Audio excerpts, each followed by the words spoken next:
Donc dans cette petite vidéo, nous allons faire un retour en arrière. La semaine dernière, en effet, je vous avais demandé de travailler sur les temps composés de l'indicatif et leurs emplois. Eh bien, j'ai vu que c'était un peu compliqué pour certains d'entre vous. D'ailleurs, ça l'est, hein, en effet. Je souhaite cette semaine revenir un petit peu sur les temps composés de l'indicatif. Alors pour cela, je vous invite à prendre votre cahier d'activité, pages 60 et 61.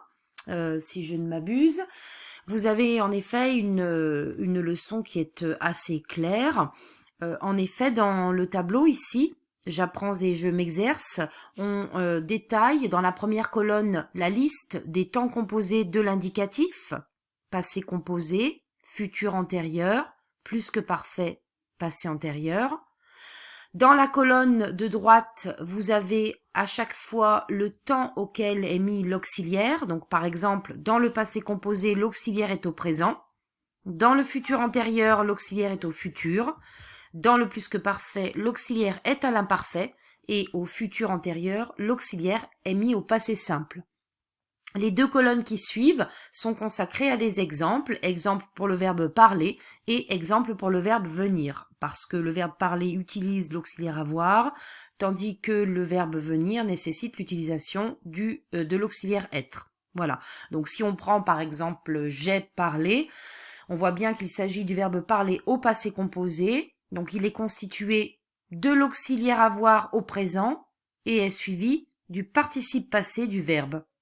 De même, pour le verbe venir au passé composé, on prend l'auxiliaire être au présent de l'indicatif, auquel on adjoint le participe passé du verbe venir.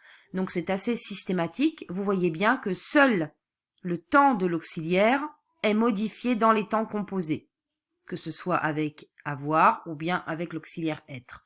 Le participe passé n'est pas modifié. Bien entendu, il l'est seulement si il s'accorde ou non avec le sujet.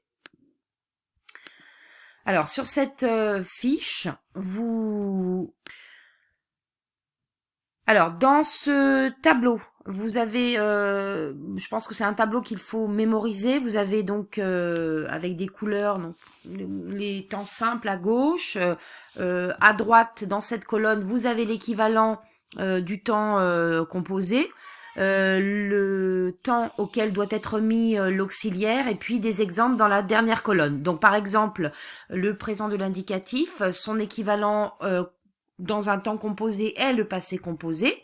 L'auxiliaire est mis au présent dans le passé composé.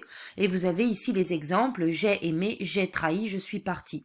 On travaille de la même manière pour le futur. Vous avez donc le temps simple, le futur. Son équivalent au temps composé, c'est le futur antérieur. Comment est-il formé?